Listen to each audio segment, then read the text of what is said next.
계속해서 참된 신앙생활, 참된 신앙생활이라는 주제를 가지고 하나님 말씀을 전하겠습니다. 어제 말씀드렸던 것처럼 우리 신앙생활에 있어서 가장 큰 장애물은 다른 것이 아니라 오해라고 말씀드립니다. 오해.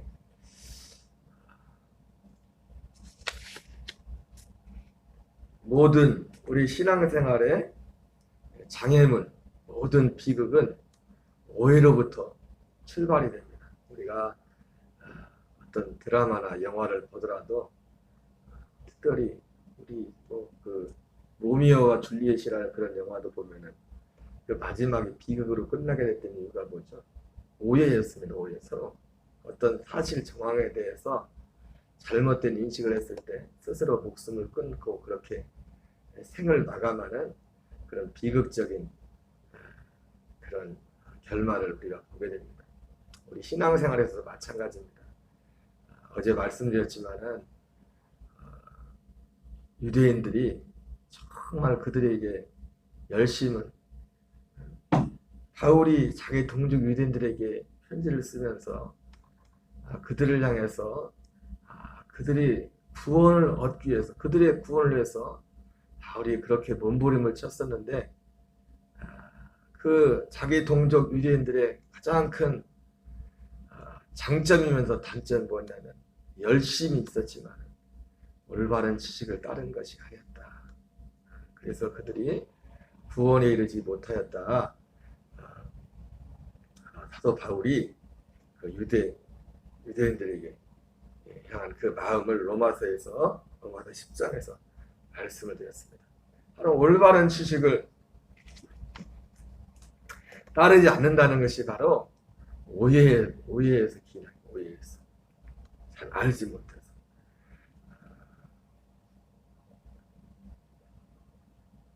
마지막 날에 예수님께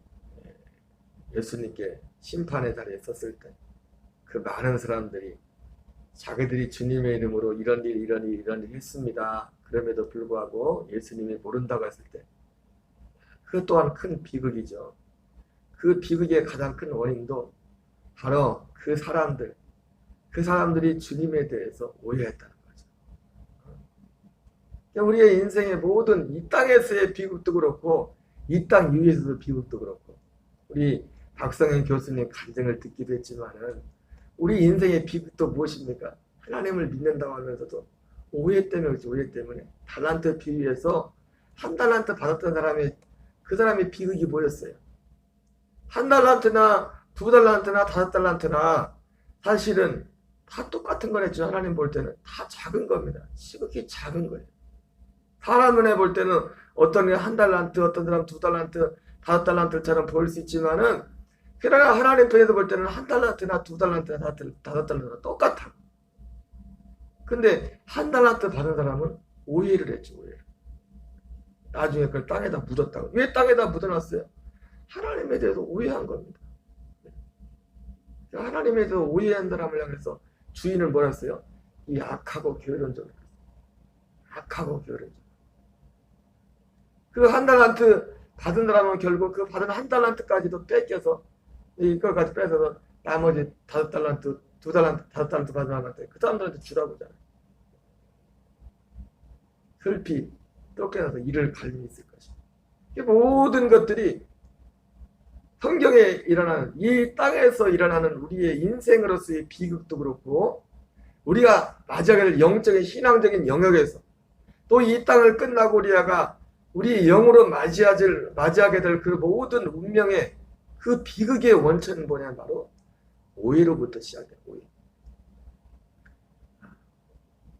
예수님께서 그 사두개인들이 예수님을 넘어뜨리려고 예수님께 그 부활을 믿지 않는 사람들이 부활에 대해서 부활에 관한 얘기를 하라고 합니다.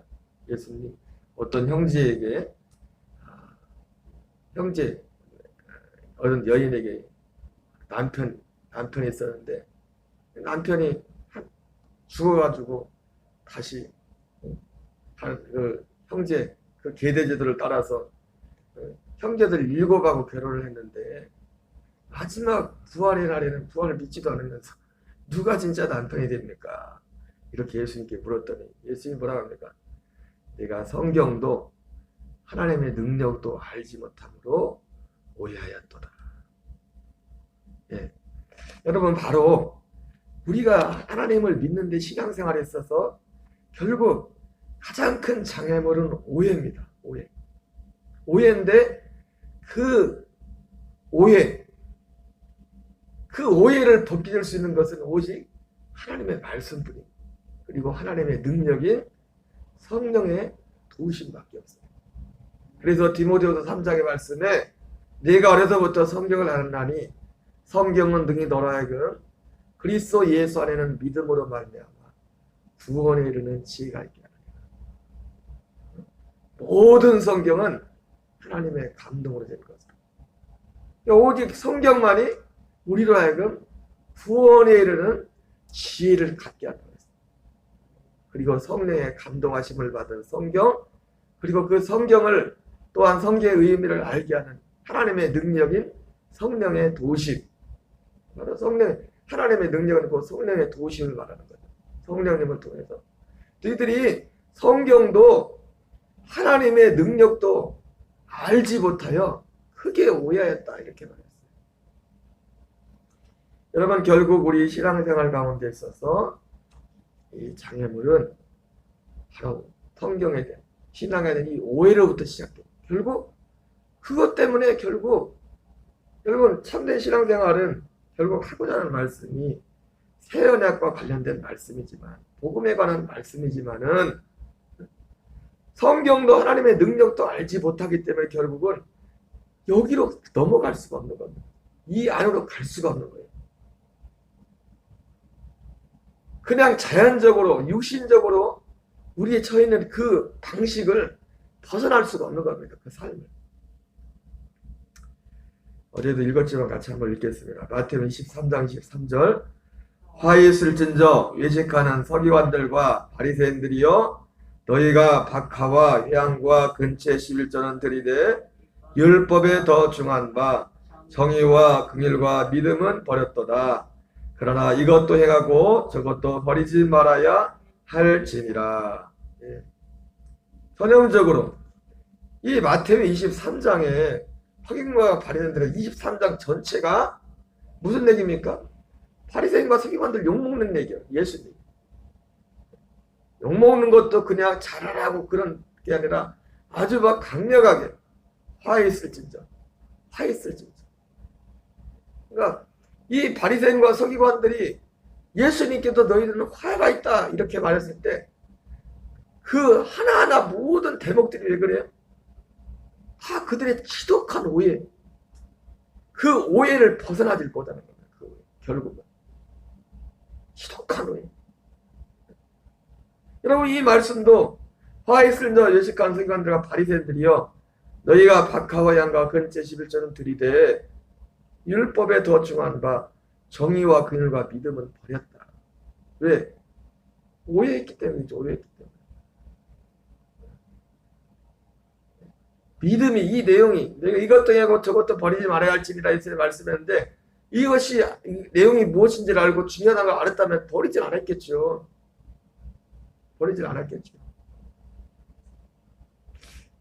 결국 이 서기관과 바리새인들에게 미친 화도 결국은 하나입니다. 하나님의 성경도 사두개인들처럼 성경도 하나님의 능력도 알지 못함으로 내가 크게 오해하였다.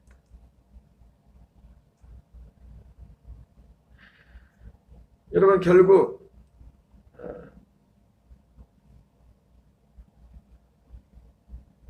하나님의 성경도 하나님의 능력도 알지 못하면 우리는 어쩔 수 없습니다. 율법 아래 살아갈 수밖에 없어요. 율법 아래.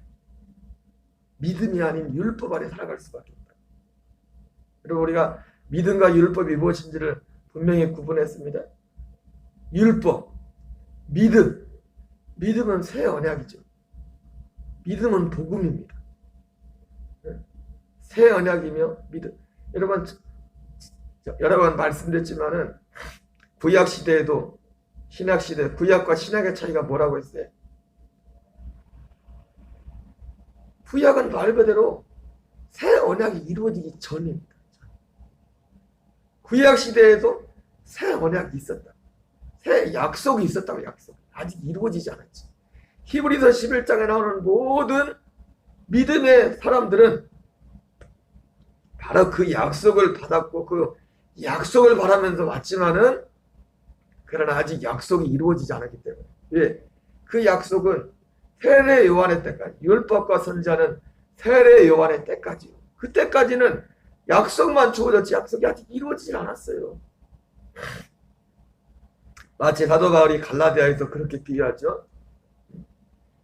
유언은 유언한 자가 죽어야지 효력을 발생하듯이 아버지의 모든 재산이 자식의 것이 될지라도 아버지가 돌아가신데 자동으로 자식이 되는 게 아닙니다. 아버지가 계실 때는 그 모든 것들이 그 아들을 관리하는 돌보는 청지기 아래 있다고 했어요.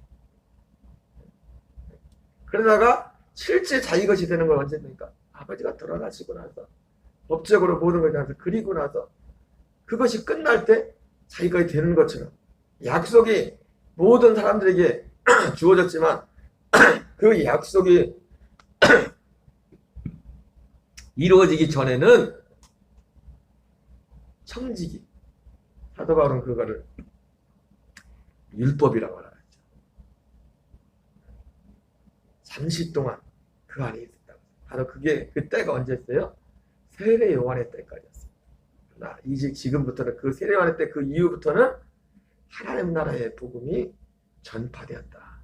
우리 예수님이 하나님 나라가 되어서 오셨고 그렇게 하셨다고 말씀하고 있어요. 그러나 우리가 이 지독한 우리 신앙생활의 가장 큰 비극인 오해, 이 오해를 벗지 못하면 우리는 평생 예수님의 이름을 부르면서도 우리는 이 율법 아래 살아갈 수밖에 없어요. 그게 사도 바울이 얘기했잖아요. 어느 목사님도 그런 말씀 하시더라고요. 아니 기독교가 시작된 지 60년도 채 되지 않은 가장 왕성하고 원초적인 그때에도 그러한 사람들이 그렇게 많았는데 바울과 베드로가 요한이 그렇게 목 터져라 외쳤던 게 뭡니까? 여러분 바울과 가만히 보면은 초기에 성령 받고 가서 예수님이 부활하셨다 하고 복음 전하고 능력하고 그랬지만 후반기로 갈수록 물론 당연히 그런 전도도 했겠지만은 마치 여러분 가진 느낌을 보면은요 바울이나 여러분 느낌이 꼭 똑같은 건 아니지만 여호와 증인들이 누굴 전도하잖아요. 주로 예수 믿는 사람들을 전도하잖아요. 유대인들이 아니 여호와 증인들이 안 믿는 사람도 전도하겠지만 당연히 그렇게 많은 사람들도 가겠지만 유독 교패가 있는 데만 쫓아다닌다고 많이 1차적인지 모르겠지만 아니 안 믿는 사람들 찾아가지고 왜 자꾸 오냐고 우리 믿는다고 그러는데도 여호와 증인들이 믿는 교패 있는 데를 찾아다니죠. 그죠? 그럼 어떻게 보면은 그것과 꼭 똑같다고는 할 수는 없지만은 바울이나 베드로나 요한이 전했던 편지들을 보면은 그 내용들이 예수님을 믿는다고 하는 사람들한테 똑같은 의미는 될 수 없겠죠. 여호와 증인들이 하는가. 그런데 모양새가 불신자가 막 전도하는 그런 모습보다 믿는다고 하는 사람들을 향해서 편지를 썼단 말이에요. 그리고 믿는다고 하는 사람들한테 했던 내용들, 주로 내용들이 신변잡기법, 일상적인 너 왜 자꾸 이렇게 사냐고 어떤 일상적인 어떤 변두리 어떤 삶에 대해서 얘기한 게 아니라 믿음에 대해서만 했다. 믿음에 대해서. 가장 큰 이유가 뭐였어요? 갈라디아 교인도 그렇고 그때 당시 전반적으로 퍼져있던 소아시아와 그 유럽에 있던 베드로가 편지 썼던 그 베드로 전서도 보면 주로 이 바울이 1차 선교했던 소아시아 지역 비두니아 이쪽 비두니아와 이 가파도기아 갈라디아 뭐 이런 쪽 본도 그 전반적으로 그 다 전도했던 자기들이 전도했던 사람들입니다. 그런데도 그들에게 한결같이 하는 것이 뭐예요? 믿음에 관한 것이었어요. 복음에 관한 것이었어요.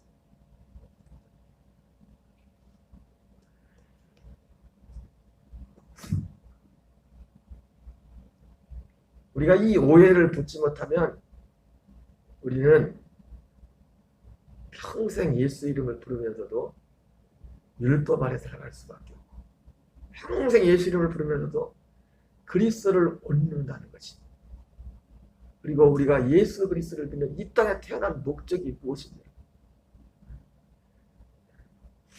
여러분, 당신은 사랑받기 위해 태어난 사람, 어제 찬양을 우리가 불렀지만은 하나님 우리를 사랑하는 사랑이, 우리가 구약 시대에도 하나님 우리의 인생의 체질을 아시죠. 우리가 약하다는 걸 아셔요. 그래서 이스라엘 백성들이, 구약 성도들이 하나님을 범죄할 때도 그걸 한 번에 다 멸하지 않고 많이 봐줬다고 했어요. 왜? 우리의 체질을 알기 때문에. 우리가 먼지뿐이라는 걸 알기 때문에. 그러나 구약은 그럴 수밖에 없었던 게 뭐냐면 이 새 언약에 대한, 새 생명에 대한 약속이 아직 성취되지 않았어요. 그러나 이제 새 언약 시대는 뭡니까? 하나님의 사랑의 결정체는 우리의 인간의 어떤 연민이나, 물론 그 과정이 당연히 필요합니다. 그러나 하나님이 우리를 이 땅에 보내신 것은 단순히 인생으로, 하나님 사랑받아 인생으로 긍정적으로 밝게 이렇게 살다가 잘 살다가 좋은 일 하다 오라고 그렇게 보낸 것이 아니라 하나님의 약속을 이루어져서 아예 사실은 우리의 생명은, 내 생명은 완전히 무시당하는 겁니다. 예수님이 무시받았던 거죠. 예수님이 무시받고 멸시받고 완전히 처참하게 그 육체로서 저주받아 무너졌던 거죠. 요한복음 2장에 이 성전을 헐라, 그 성전이 누가였어요? 자기 육체를 가리키는 거였어요. 내가 사흘 만에 다시 세우리라. 사흘 만에 다시 되기를 신령한 부활의 몸, 부활의 그 몸, 그것을 세우는 것이 목적이었습니다. 하나님을 향한 우리의 사랑의 목적은 무엇이냐면 첫 번째 성전을 열고, 첫 번째 성전이 뭡니까? 우리 예수님의 자기 육체를 가리키는 거였지만 율법을 폐하고 옛 것을 폐하고 우리 육체를 죽여버리고 육체를 장사지내버리고 예수님과 같은 부활의 법을, 부활의 생명으로, 그 생명으로 살도록 하기 위해서, 이것이 하나님의 사랑이에요. 그래서 마지막 날에 이 땅에서 우리가 이 땅에 시간을 준 이유는 뭡니까? 물론 그 이웃을 이뤄가는 이유에 있어서 우리가 다니엘 기도회 동안에 들었던 정말 훌륭한 수많은 비전을 가지고 주님의 형리를 나타내는 많은 훌륭한 강사들을 이렇게 말씀을 들었지만은 이것을 전하기 위한 하나의 통로로서 그것을 하는 겁니다. 그것이 필요한 거죠. 그렇게 하는 거죠. 그러나 단순히 우리가 전한 하나님의 사랑이라는 것이, 우리는 영원히 멸망받아서 죽지만 십자가를 의지하는 거예요. 십자가 믿으면 죄사합니다. 틀린 말 아니죠. 그러나 하나님의 사랑의 궁극적인 목적은 그것이 아니라 우리가 죽고, 우리가 그토록 애착을 가지고 그렇게 잘되기 원하는 인생에 대한 육신의 덕은 죽고, 그렇다고 아무것도 하지 말라는 게 아니죠. 얼마나 아름답게 일하시는 많은 분들이 있습니까? 하나님이 하시는 일이죠. 그러나 하나님이 하시는 가장 큰 일은 다른 것이 아니라 바로 하나님의 약속, 하나님의 약속을 안에서 우리를 그리스도로 얹다. 여러분, 우리가 전에도 말씀드렸지만 참 이것을 잘 구분을 잘해야 되는데, 복음이 없이도 고넬료 같은 사람은 얼마든지, 여러분 고넬료 같은 사람이요, 고넬료 같은 사람이 다니엘 기도에 나와야 돼요. 예수 믿기 전에 고넬료, 유대로 이방인이었지만 유대교를 믿었던 고넬료의 그 삶 자체가, 그래서 나중에 뭐라고 합니까? 베드로가 안 가려고 했는데 천사의 인도를 받아서 성령의 감동을 받고 천사에 이끌려가지고 또 이것이 딱 하나님 역사하셔서 요바에서 이제 가이사랴로 이제는 고넬료를 만나러 가지 않습니까? 가서 그 자처지정을 딱 얘기를 들어보다가 베드로가 그러잖아요. 야, 하나님은 정말 어디에 계시든지 하나님이 하나님을 정말 경외하고 하나님을 정말 믿는 사람은 어디 계시든지 다 듣고 계시구나. 고뇌를 보면 다 보고 계시구나. 예수 그리스도의 복음을 받기 이전에도 고넬료를 보면서 베드로가 그의 신앙을 칭찬했다. 오늘날 고넬료가 있었으면 다니엘 기대에 강사로 분명히 왔을 겁니다. 고넬료가 아직 복음이 없이도, 아직 복음이 그에게 이루어지지 않았음에도 불구하고 얼마든지 그런 삶을 살고 있었어요. 얼마든지. 우리가 이 사실을 잘 구분을 해야 됩니다. 잘 구분을 해야 됩니다. 전에도 말했지만 얼마나 피곤합니까? 예수 안 믿는 사람들 가서 전도할 시간도 없는데 바울이 맨날 그 믿는 사람들을 붙잡고, 그것도 오늘 하루 이틀 믿은 게 아니라 몇 년 믿는 사람들한테 가서 또 똑같은 얘기 하려니까 얼마나 힘들겠어요. 바울도 베드로도 그렇고. 하고 싶겠어요? 또 그 얘기 듣는 사람들 또 그 얘기하네. 또 그 얘기하네. 우리는 우리의 신앙의 기준은 성경이 돼야 됩니다. 성경이 돼야 돼. 물론 항상 하는 말씀이지만 다 하나님이 하시는 일이에요. 땅의 일도 하늘의 일도 다 하나님이 하시는 일이잖아요. 그러나 땅의 일이 너무 부각이 되어서 하늘의 일이 가려버리면 안 돼요. 그럼 망하는 거예요. 그러니까 그 바리새인 그 마지막 날에 사람들이 와가지고 예수님께 하는 일이 뭔가 땅의 일 가지고 얘기해. 내가 주의 이름으로 능력 행하고 귀신을 고치고 이런 일을. 그거 다 땅의 일이라고 그러죠. 그죠? 하늘의 일은 오직 우리가 그리스도의 부활의 몸을 똑같은 부활의 몸을 입어가는 거예요. 그 부활의 몸, 그 생명을 얻어서 그 생명 안에서 자라가는 그 부활의 몸을 입는 것. 아이에서 청년으로 어른 아버지로 그 생명으로 자라가는 그것에 관한 것만이 하늘의 일, 하늘의 일. 예수님이 분명히 말씀하셨어요. 어쩌죠 여러분? 우리 신앙생활에, 참된 신앙생활에 가장 큰 비극은 오해다. 오해하면 어쩔 수 없게 율법 아래 평생 살 수밖에 없어요. 주 예수의 이름을 부르면서도 우리는 율법 아래 할 수밖에 없어요. 우리 자신의 매이고 자신의 날마다 연약함에 매이고 우리가 왜 자꾸 넘어집니까? 물론 우리 인간은 육신을 했기 때문에 실수할 수, 그러나 실수하는 것 때문에 넘어지면 안 됩니다. 왜? 그건 이미 끝난 거기 때문에. 진짜 믿음 안에 들어온 사람.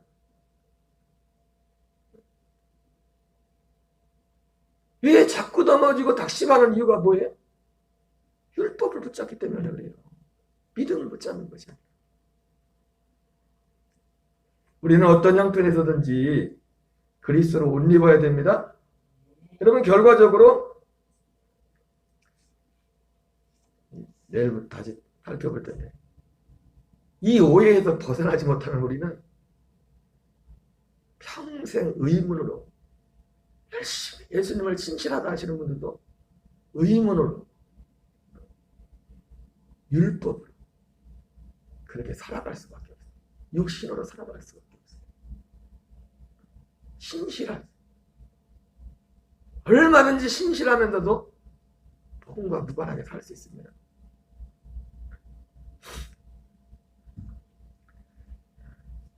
제가 전하면서도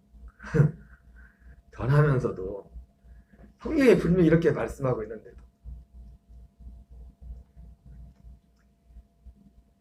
오직 이 한날도 믿음 안에 가시고 오직 그리스도의 생명으로 충만하여 이 복음의 비밀 가운데서 주님과 동행하는 또 우리가 나가서 복음의 통로가 되는 귀한 은혜가 있기를 주의 이름으로 축원합니다. 주기도문으로 마치겠습니다. 하늘에 계신 우리 아버지여 이름이 거룩히 여김을 받으시오며 나라 임하옵시며 뜻이 하늘에서 이루어진 것 같이 땅에서 이루어지이다. 오늘날 우리에게 일용할 양식을 주옵시고 우리가 우리에게 죄 지은 자를 사하여 준 것 같이 우리의 죄를